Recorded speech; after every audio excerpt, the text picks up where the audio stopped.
को उठाकर देख लीजिए। शुरू में जो आया वो पितृपक्ष आया, उसके बाद में योगनियां देवियों का क्रम आया। चैत्र के महीने में भी आप उठाकर देखेंगे तो पहले पितृपक्ष आ जाता है, फिर चैत्र की देवी आ जाती है। अश्विन का देख ले, आषाढ़ का देख ले, 4 नवरात्र उठाकर देखेंगे तो पहले हमारे पितरों का ही क्रम चालू होता है, उसके बाद ही हमारे यहाँ देवी का क्रम प्रारंभ होता है। क्योंकि पितरों के रहने पर अर्थात पितृलोक में पितरों के पास में देवियां 64 योगनियां प्रवेश नहीं कर सकती, 64 योगनियां अंदर नहीं जा सकती।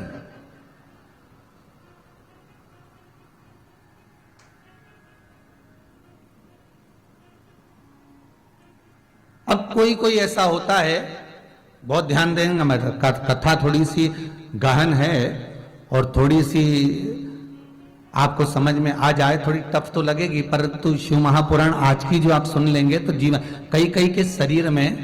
तो किसी किसी को शरीर में माता जी भी आ जाती है और किसी किसी को शरीर में पितर भी आ जाते हैं। अब लोग कहते हैं इनको पितर भी आते हैं और देवी भी आती है, तो बड़ी आश्चर्य की बात होती है कि शिव महापुराण कर रही है,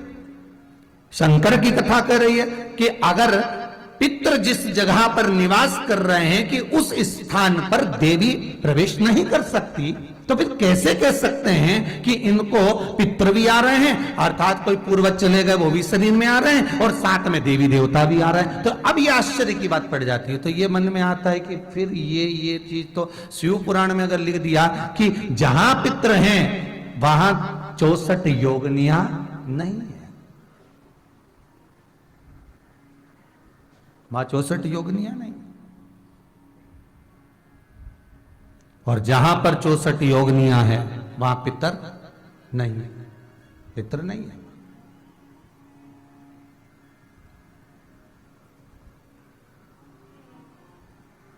एक छोटा सा उपाय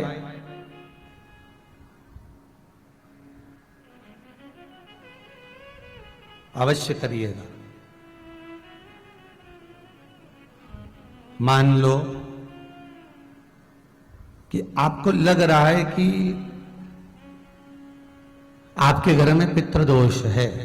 आपको ऐसा महसूस होता है, आपको लगता है, तो किसी भी नवरात्रि के पहले जो अमावस्या पड़ती है, जैसे 12 तारीख को नवरात्र लगेंगे, कल और देख लेंगे पंचांग तो मालूम पड़े, वैसे तो 12 से ही शायद चालू होंगे गुप्त नवरात्रि, तो 11 को मान लो अपन अमावस्या पड़ी, आप एक अंदाजा लगाइए। तो जिस दिन अमावस्या रहे उस दिन चावल की कटोरी में एक कपूर का टुकड़ा रख दीजिए महाराज, छोटा सा, और कपूर का टुकड़ा रखकर उस कपूर को दरवाजे के बाहर कटोरी में ही, चावल रखी हुई कटोरी में ही उसको पितरों का स्मरण कर कर जला दीजिए। और जलाने के बाद उस चावल को कहीं भी किसी भी वृक्ष की छांव में पक्षियों के लिए डाल दीजिए। शिव महापुराण की कथा कहती है अगर मान लो पितृ